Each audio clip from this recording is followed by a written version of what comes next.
Hello, this is Poonam Agarwal. आज topic लेकर आई हूँ मैं वेक्टर स्पेस की थ्योरम्स। जैसा कि हमने वेक्टर स्पेस, वेक्टर सब स्पेस के बारे में पढ़ा, एग्जांपल्स भी पढ़ाए, मैंने क्वेश्चंस भी करवाए।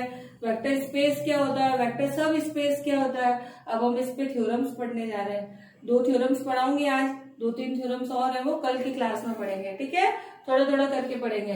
किसी सदिश समष्टि VF की 2 उप समष्टि है W1 और W2 का सर्वनिश भी VF की एक उप समष्टि होती है। ठीक है, कैसे देखो बताऊं। किसी सदिश समष्टि VF की 2 उप समष्टि है। देखो मेरी बात सुनो, इसको कैसे समझना है अपने को। जैसे मान लो ये W1 है, ये W2 है, ठीक है, और ये VF है। ठीक है, एक तो VF है, एक W1 है और एक W2 है। ठीक है, अब इसका जो इंटरसेक्शन है वो ये वाला पार्ट है। ठीक है, ये कह रहा है कि अगर ये सब स्पेस है, ये सब स्पेस है, तो इसका इंटरसेक्शन भी सब स्पेस होगा। और तुम्हें पता है अपन ने जो ये इंटरसेक्शन वाली थ्योरम्स है वो बहुत सारी करी है, और ये वही थ्योरम है। अब इसमें तुम्हें 3 बार डेफिनेशन लगानी है। एक बार W1 के लिए लगानी है, एक बार W2 के लिए लगानी है, और एक बार इंटरसेक्शन के लिए लगानी है। मैंने ये समझाया था कि जो भी वेक्टर सब स्पेस होती है उसके लिए A और B तो लेते हैं F में से, अल्फा बीटा लेते हैं जिसको सब स्पेस प्रूफ करना है उसमें से, और A alpha plus B beta करने पर वो वापस उसी में आना चाहिए। तो हम यहाँ पर सर्वनिष्ठ की बात कर रहे हैं। सर्वनिष्ठ का मतलब होता है कॉमन, कॉमन या कह सकते हैं इंटरसेक्शन।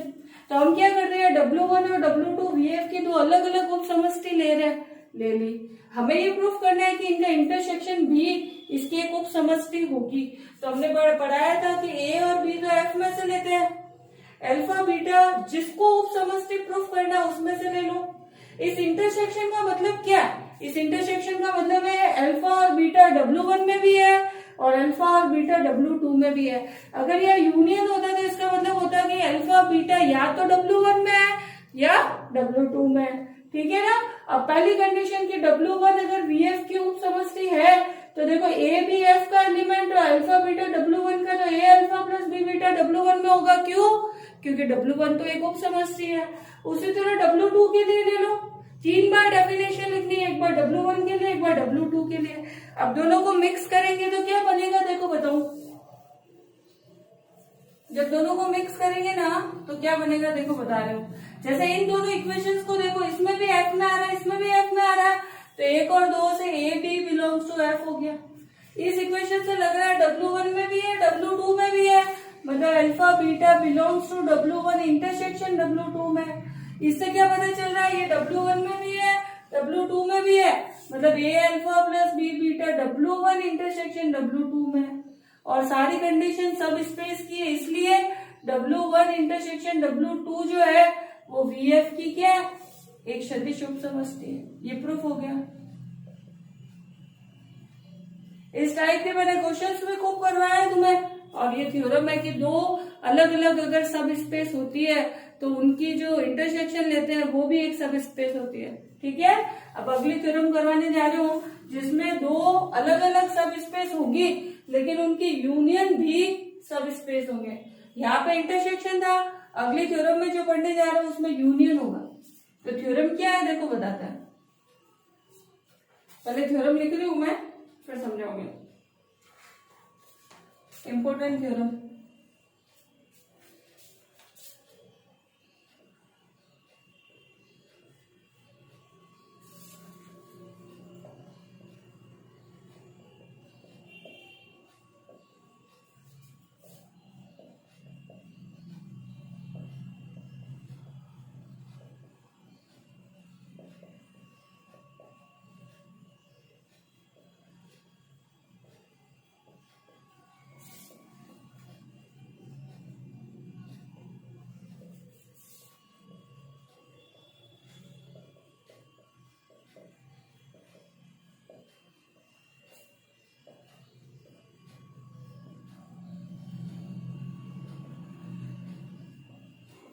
क्वेश्चन तो ये है कि किसी भी सदिश समष्टि VF की 2 उप समष्टियां हैं W1 और W2, तो उसका संघ, संघ का मतलब होता है यूनियन। यूनियन मतलब मिक्स करना, ऐसे, ये ऐसे W1 W2 ऐसा, ठीक है। लेकिन ये उप समष्टि तभी होगा जब या तो W1 W2 का सबसेट हो या W2 W1 का सबसेट हो। जैसे इंटरसेक्शन में कोई कंडीशन नहीं थी, दो सब स्पेस है तो इनका इंटरसेक्शन भी सब स्पेस होगा। लेकिन यूनियन में ये शर्त है कि या तो W1 W2 में होना चाहिए या W2 W1 में होना चाहिए। ये होगा तो ही ये यूनियन बनेगा, ठीक है। इसके अलावा एक वर्ड लिखा हुआ है यदि, जिसको इंग्लिश में बोलते हैं इफ एंड ओनली इफ। जब ये वर्ड आता है इसका मतलब ये हुआ कि इस इफ एंड ओनली इफ से पहले वाली चीज मान के चलना और ये प्रूफ करना है, और ये मान के चलो तो वो प्रूफ करना है। तो पहले अगर मैं मान के चलूं कि W1 यूनियन W2 उप समष्टि है तो मुझे नीचे वाली लाइन प्रूफ करनी पड़ेगी, और अगर नीचे वाली लाइन को मान कर चलूं तो ऊपर वाला प्रूफ करना पड़ेगा, और दोनों तरफ से प्रूफ करना है, ऐसा भी और उल्टा भी। तो मैं पहले कंडीशन ले रही हूँ जिसमें मैं कंडीशन बना रही हूँ कि मैं W1 यूनियन W2 कैसे ले रही हूँ, देखो बताऊं।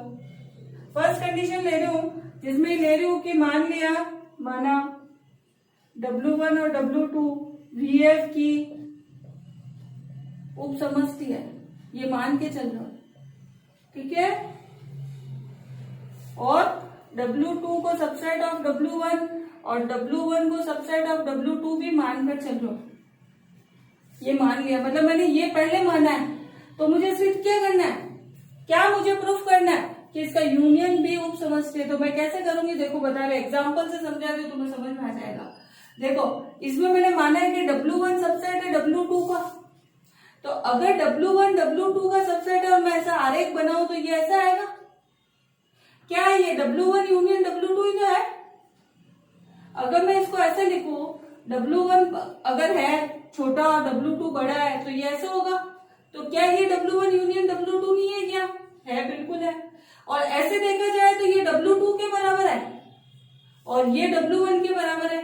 अगर एग्जाम्पल से समझो तो समझ में आ जाएगा। देखो बताओ, जैसे मान लो मैंने W1 में एलिमेंट लिए 1 से लेके 5 तक और W2 में एलिमेंट लिए मैंने 1 से लेके 10 तक, तो इस कंडीशन में क्या दिख रहा है, W1 सबसेट दिख रहा है W2 का, दिख रहा है ना।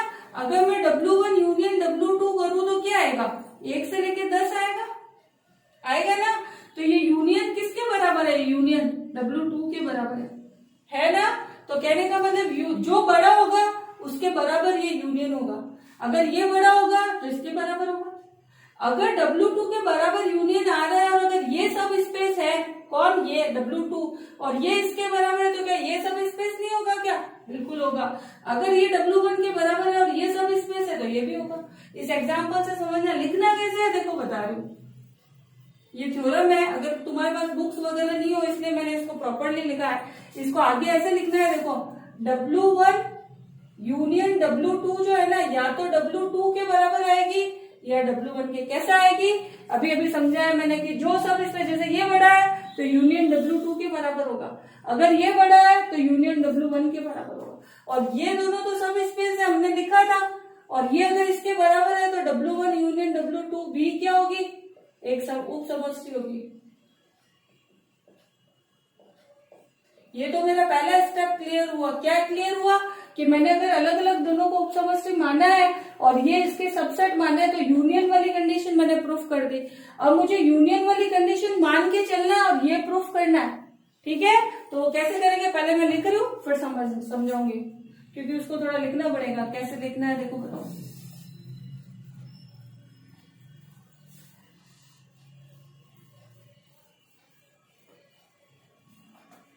जैसे कन्वर्स ले रही हूं, कन्वर्स का मतलब जो हमने प्रूफ कर दिया वो अब मानूंगी और जो माना था वो प्रूफ करेंगे। कैसे देखो बताती हूँ। पहले मान रही हूं, माना W1 यूनियन W2 सदिश समष्टि VF की उप समष्टि, ये मान के चल रही हूं। अब की बार यहाँ पे प्रूफ किया था ना, या मान लो। तो सिद्ध क्या करेंगे, सिद्ध करेंगे कि W1 सबसेट है W2 का, या दोनों में से कोई एक, जो अच्छा लगे एक प्रूफ करना, ठीक है। तो क्या करेंगे, देखो यहां तक तो मुझे क्या प्रूफ करना है वो लिखा है मैंने। अब मैं प्रूफ कैसे करूंगी वो बता रही हूँ। मान लिया W1 जो है वो सबसेट नहीं है W2 का, मैंने ये मान लिया कि W2 जो है वो सबसेट नहीं है, W2 का गलत माना है, और ये प्रूफ करूंगी कि मैंने माना है वो गलत है, जो दिया है वो सही है। ठीक है, अगर मैंने ये मान लिया कि W1 W2 का सबसेट नहीं है, इसका मतलब क्या हुआ, इसमें जो एलिमेंट है वो इसमें नहीं है, और इसके कोई भी एलिमेंट कॉमन नहीं है। मतलब कहने का मतलब ऐसा है कि जैसे मान लो मैंने ले लिया α1 W1 का एलिमेंट है, तो α1 जो है वो W2 में नहीं आएगा। क्यों नहीं आएगा? क्योंकि ये सबसेट नहीं है। ठीक है, ये मेरी इक्वेशन नंबर 1 ले ली। लेकिन W2 में जो α1 है वो नहीं है, लेकिन W2 में दूसरा एलिमेंट तो हो सकता है ना, तो मैं ले लेती हूँ α2 बिलोंग्स टू W2। ठीक है, तब क्या होगा देखो बताओ, α1 W1 का एलिमेंट है, α2 W2 का एलिमेंट है। अगर α1 को ऐसे लिखो W1 यूनियन W2, और α2 को भी लिखो W1 यूनियन W2। अब तुम सोचोगे ये कैसे लिखा, देखो एग्जांपल देती हूँ, समझ में आएगा। जैसे मान लो W1 में एलिमेंट है 1 से लेके 5 तक, W2 में एलिमेंट है 6 7, है ना। क्या 1 से 5 वाला कोई भी एलिमेंट इसमें है क्या? नहीं है। क्या इसका कोई भी एलिमेंट इसमें है क्या? नहीं है। मतलब ये एक दूसरे के सबसेट तो नहीं है। लेकिन अगर मैं इसका यूनियन करूं तो ये क्या आएगा, 1 से लेके 7 तक आएगा, आएगा ना। तो एक ओनली W1 में है लेकिन यूनियन में भी है। समझ लो, यहाँ पे भी एक कंडीशन देखो, एक W1 में भी है, यूनियन में भी हो सकता है, लेकिन इसमें नहीं होगा।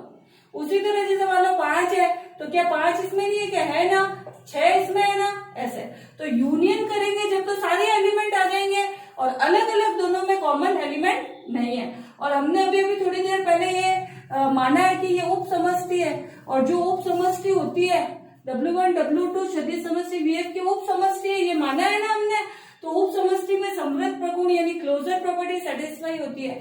तो अगर ये दोनों एलिमेंट सेम सेट में है तो इनको जोड़ूंगी तो भी ये क्या आएंगे, इसको बोलते हैं क्लोजर प्रॉपर्टी, ये जोड़ दिए। ठीक है, अब इस यूनियन का मतलब ये होता है कि α1 प्लस α2 या तो W1 में है या W2 में है। अगर इंटरसेक्शन होता है मतलब इसमें भी है इसमें भी है, इसका मतलब होता है या मतलब या तो इसमें या इसमें। ठीक है, तो मैंने मान लिया कि भाई W1 α1 plus α2 belongs to W1 में है या W2 में है। अब मुझे क्या करना है उसके बारे में बता दो, ध्यान देना इधर।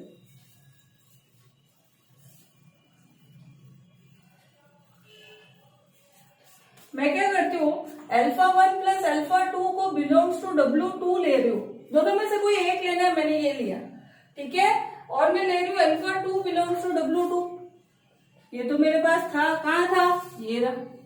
ठीक है, अब तुम्हें याद हो तो मैंने जब सदिश उप समष्टि की परिभाषा बताई थी उसमें 3 कंडीशंस बताई थी, याद हो तो।